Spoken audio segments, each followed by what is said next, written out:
Баткен облусунда суу жетпей турган кайрак жерлер көп. Ошондой чаңкаган аймакка суу жеткирип гүлдөткөн Мелис Касымов бош жаткан жерди тамчылатып сугаруу системасы аркылуу бакка айланткан. Ал жалпы аянты 6 гектар болгон жерди өкмөттөн ижарага алып, өздөштүргөнүнө 3 жыл болгон.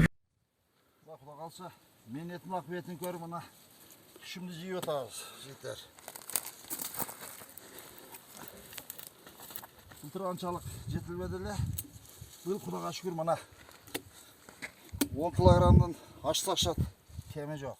Мелис Касымов Баткен районунун Бозадыр айылынын тургуну. Багбанчынын үй бүлөсүндө жарык дүйнөгө келген каарманыбыз бала чактан багбанчылыктын сырын билип чоңойгон. Ата кесибин аркалаган Мелис Касымов акыркы 2 жылдан бери тамчылатып сугаруу жолу менен дарбыз өстүрүп келет. Айтымында дарбызды табигый жол менен алынган жер семирткич берип чоңойткон. Каарманыбыз түшүм жыйноо иштери жана бышкан дарбызды аныктоо жолдору менен бөлүштү. 2 жыйын болот да.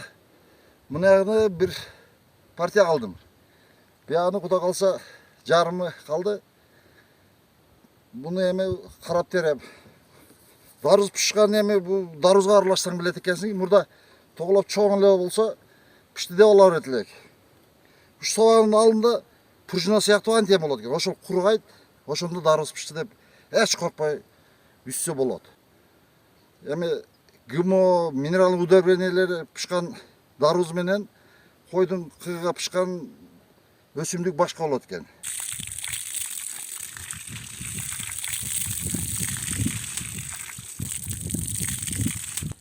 Тамчылатып сугарууга өтүүдө албетте каражат талап кылынат. Бирок ошол жабдууларды сатып алууда анын баасын кымбат, арзан деп карабашыбыз керек. Алынган техника канча убакытта өзүн актайт, ошого көңүл буруу зарыл. Жабдууларды орнотууда көп деле маселе жок дейт каарманыбыз.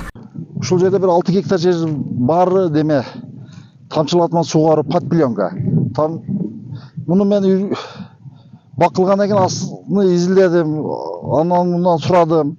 Биздин Бишкекте кеңири таралыптыр. Биз Баткенге али келе элек. Мен былтыр баштагам тамчылатма сугарууну.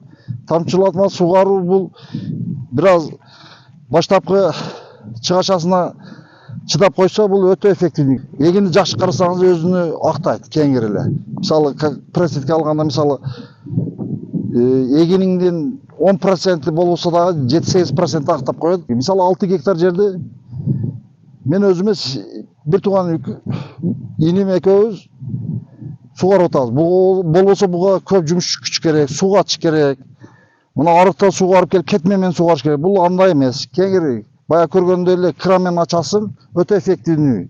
Каарманыбыз күн сайын жеңил унаасы менен бир ирет үлгүрсө 2 жолу түшүм жыйнайт. Өткөн жылы дарбыздан түшкөн киреше болжол менен 100 000 болгонун айтат. Бул жылы дарбыз өстүрүү сырларын дагы да жакшы өздөштүргөндүктөн түшүм жакшы болуп, киреше 2 эсе көп болоруна ишеним артып турат. Күндө 1 машина, 2 машина, үлгүрсөм 2 машина, болсо 1 машина сөз айылга апарып сатам. Өзүнүн айылдан артпайт. Биринчи менде опыт жок, тажрыйба жок. Былтыр болду, бирок анчалык жеткизе албадым, чоңойто албадым. Быйыл Кудайга шүгүр азыр көп тажрыйба топтодум. Былтыргы анчалык түшүм болбоду, бирок чоң болбосо дагы даамы жакшы экен. 100 000 тегерегинде неме киреше алдым. Быйыл Кудай калса энди шуга 2 эсе деп болжолдоп турам. Эми бул кырманда Кудайым өзү берекесин берсин, эми көрөбүз да эми. Тамчылатып сугарууну бардык өсүмдүктөргө колдонсо болот. Жалпысынан Кыргызстанда болжол менен 5000 гектар аянтта бул система иштеп жатат. Бул ыкма сууну үнөмдүү колдонуу жана түшүмдүүлүктү арттыруу максатында пайдаланылат. Жеке ишкерлердин мынтип сууну максаттуу пайдалануу ыкмасын жайылтып жатканы бул тармактын өнүгүүсүнө зор өбөлгө болот дешет адистер. Назгүл Абдрахманова, Абдырашид Саттаров, жаңылыктар.